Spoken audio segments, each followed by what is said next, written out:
Tuan Ci, dia ternyata baik-baik saja. Tidak, ini tidak mungkin. Sepertinya selama aku tidak ada, kalian telah memainkan drama besar di sini. Kau masih hidup? Jangan-jangan. Benar.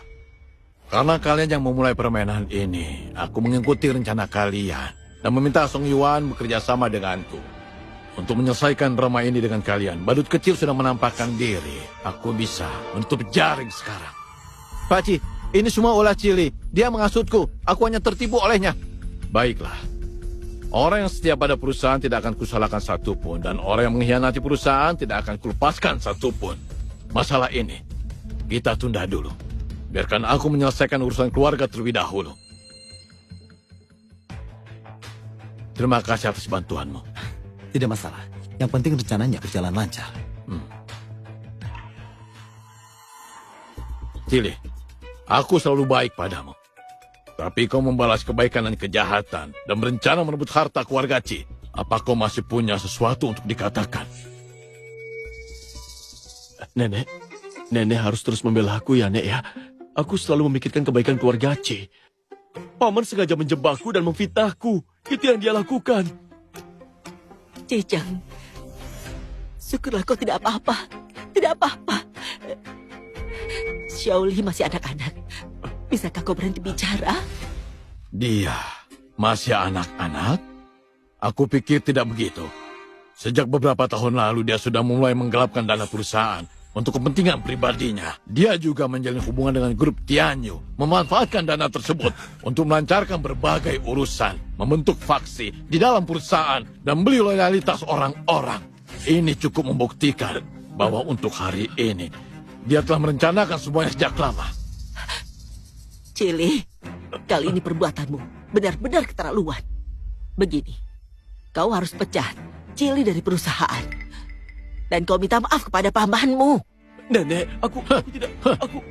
Masalah ini tidak sederhana, hanya pemecatan. Termasuk kecelakaan mobil itu. Semuanya direncanakan oleh Cili. Dia ingin membunuhku. Dia hanya menginginkan posisiku. Dan dia menginginkan nyawaku. Cicang, apa yang kau katakan itu benar? Nenek aku difitnah. Aku memang melakukan beberapa kesalahan di perusahaan. Tapi aku tidak mungkin menyewa pembunuh bayaran. Dia adalah pamanku. Mana mungkin aku... Sudahlah. Jangan berpura-pura tidak bersalah lagi. Aku muak mendengarnya. Aku tidak pernah memulai pertarungan tanpa persiapan. Berkat Song Yuan, semua kau lakukan. Buktinya ada di situ. Lihatlah. Aku...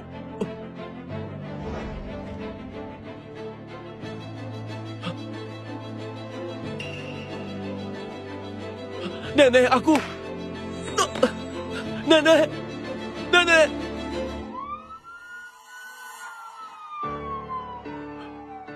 Bagaimana, Song Yuan? Maaf ya, aku terlambat. Tidak apa-apa, semuanya sudah beres. Paman, tolong ampuni aku, Paman. Aku keponakan kandungmu, Paman. Ada satu hal yang ingin kutanyakan padamu. Anakku itu, apa yang sebenarnya kalian lakukan padanya? Aku tidak tahu. Ayahku pernah bilang padaku sebelum meninggal, dia takut setelah adiknya lahir, keluarga kami tidak akan punya kedudukan lagi. Jadi, dia membuangnya di suatu tempat. Dan selain itu, aku tidak tahu apa-apa lagi, Paman. Apa?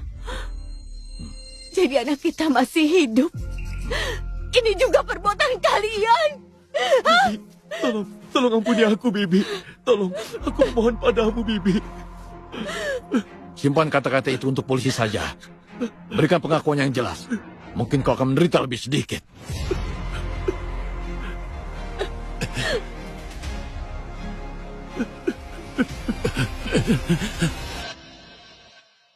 Song Yuan, aku tak akan ucapkan terima kasih terlalu banyak. Kalau ada masalah apapun nanti, kau tinggal bilang saja.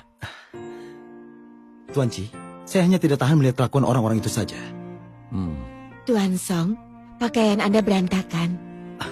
Oh, mungkin tadi waktu saya bertengkar dengan anak buah mereka, tidak sengaja jadi rusak. Saya tidak memperhatikannya. Sini, biar Bibi rapikan.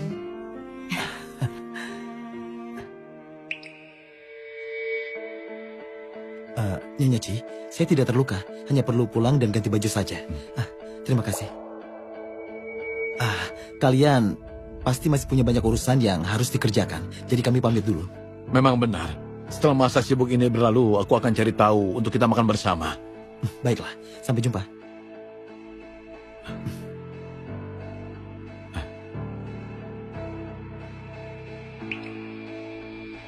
Ada apa, Shoya? Apa kau ingat yang pernah kuceritakan padamu waktu anak kita lahir? Di belakang lehernya ada tanda lahir. Walaupun ingatanku saat itu masih kabur, tapi tanda lahir itu bentuknya seperti kupu-kupu. Karena itu aku masih ingat jelas. Iya, kau pernah mengatakan padaku, aku masih ingat. Kenapa? Kenapa tiba-tiba membahas masalah ini? Tadi, aku melihat di leher Song Yuan juga ada tanda lahir seperti itu. Sama persis dengan yang ada dalam ingatanku. Maksudmu? Kalau bukan karena kau bilang dia masih hidup, aku tidak mungkin berpikir ke arah sana. Aku mengerti. Selama ini menyangkut anak kita, meskipun hanya 1% kemungkinan, aku harus memastikannya.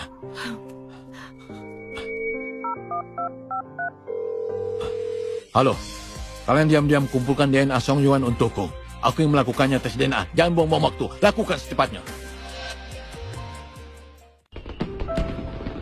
Ibu, operasi kali ini meski sangat berhasil, tapi dokter juga mengatakan ibu harus istirahat total. Selama waktu ini, ibu di rumah saja dan istirahat. Iya. Kau ini berhenti cerewet ya. Ayo bibiku, makan lebih banyak ya. Jangan sungkan.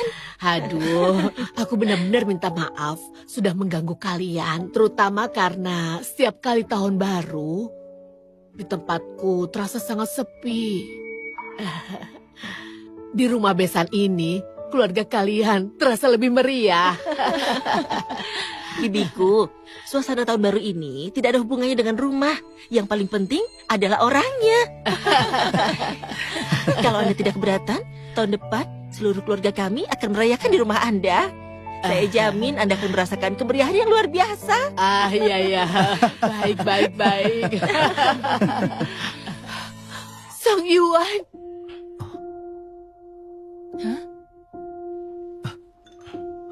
Pak Ci, kenapa kalian datang? Saya berencana...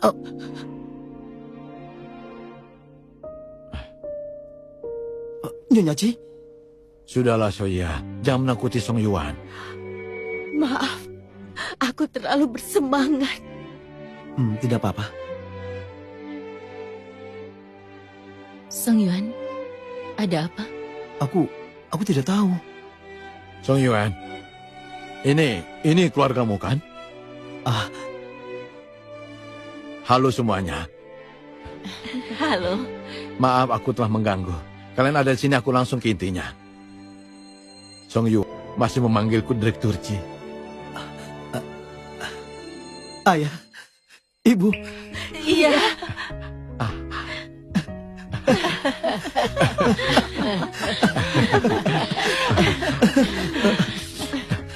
Ayah, Ibu, duduklah. Ayo duduklah. Duduklah.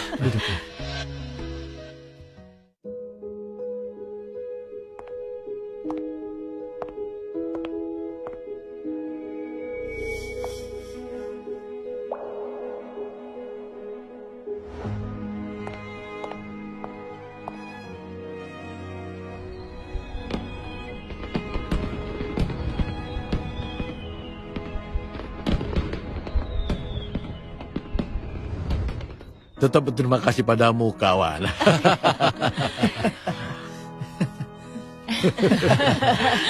Ayo, silakan.